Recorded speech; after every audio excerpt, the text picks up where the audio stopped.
السلام علیکم دوستوں، امید ہے آپ سب لوگ خیریت سے ہوں گے۔ میں جو ہے انٹرنیٹ پہ دیکھ رہا تھا، میں نے خبریں بھی سنی ہیں کہ آج ہی کل جو ہے پاکستان میں زلزلے کا جو ہے وہ چرچا ہوا ہے کہ جی زلزلہ آنا ہے، سب کچھ تباہ ہو جائے گا۔ تو بحیثیت مسلمان ہمیں تو اس کی کوئی پرواہ ہونی نہیں چاہیے، جب ہمیں پتہ ہے کہ اینڈ ہونا ہے ہر چیز کا اور سب نے اللہ کے پاس جانا ہے، اور بچپن سے ہی بات سنتے آ رہے ہیں، تو پھر موت کا کیسا خوف۔ اللہ میاں فرماتے ہیں کہ جو شہید ہے ان کو چونٹی کے کاٹنے کے برابر تکلیف ہوگی۔ جب اللہ میاں کے اختیار میں یہ ہے تو ہو سکتا ہے کہ اگر بہت بڑی بلڈنگ میں بھی کوئی ہے اور وہ ساری بلڈنگ ہی گر جائے تو اس کو ذرا بھی تکلیف نہ ہو، یا تو وہ باحفاظت باہر آ جائے یا پھر وہ اللہ کو پیارا ہو جائے، اس کو تکلیف نہ ہو۔ دراصل مسئلہ سارا موت کا یہ ہے کہ موت کی سختی سے لوگ گھبراتے ہیں۔ بحیثیت مسلمان ہمیں یہ ٹینشن نہیں ہے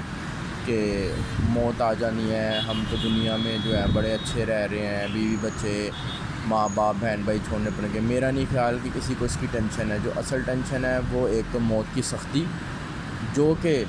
اس بات سے جڑی ہوئی ہے کہ دنیا میں آپ نے کیا اعمال کیے ہیں، ٹھیک ہے، اور پھر اس کے بعد قبر کا عذاب ہو گیا، اور اس کے بعد جو ہے وہ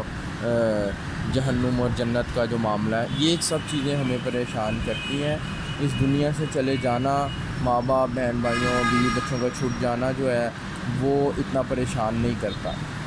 تو اسی بات کو مد نظر رکھتے ہوئے بہتر تو یہ ہے کہ زلزلے، طوفان، آندھیاں، سونامی، ان کی پریشانی چھوڑتے ہوئے ہمیں اپنے اعمال کی طرف دھیان دینا چاہیے کہ موت جس طرح بھی آئے، پہلے تو اللہ سے دعا ہے کہ موت جو ہے وہ سکون کی آئے، لیکن دنیا کی نظر میں جس طرح کی بھی موت آئے، لیکن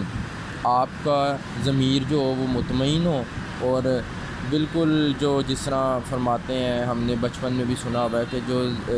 گناہ گار کی موت جو ہے وہ بڑے برے طریقے سے آتی ہے، ایسے جیسے کانٹوں میں سے ریشمی کپڑا کھینچا گیا ہو، اور نیک آدمی کی موت جو ہے وہ روئی کے گالے کی طرح ہوتی ہے۔ تو ہماری بھی اللہ سے یہی دعا ہے کہ ہمارے اعمال اس قابل ہوں، اتنے اچھے ہوں کہ ہماری جب موت آئے، ہمارے جسم سے جب روح نکلے تو وہ بالکل نرم و ملائم طریقے سے نکلے اور ہمیں ذرا بھی پریشانی نہ ہو۔ تو آپ لوگ جو ہیں وہ زلزلے کی فکر چھوڑ دیں اور اعمال کی طرف دھیان دیں۔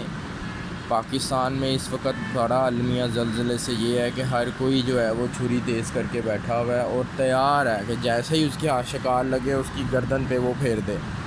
تو یہ ایٹیٹیوڈ بدلنا ہوگا، لوگوں کے لیے سہولت مہیا کریں تاکہ بعد میں جو ہے وہ اللہ میاں آپ کے لیے بھی سہولت پیدا کریں۔ تو دوستوں، اسی بات کے ساتھ جو ہے میں اپنی جو بات ہے وہ کا اختتام کرتا ہوں کہ آپ لوگ اپنے اعمال جو ہیں وہ اچھے کریں، اور زندگی اور موت اللہ کے ہاتھ میں ہے، وہ ہمارے ہاتھ میں یا ہمارے اختیار میں نہیں ہے، اس لیے اس کی فکر جو ہے وہ چھوڑ دیں، اپنی آخرت سنواریں۔ شکریہ جی، اللہ حافظ۔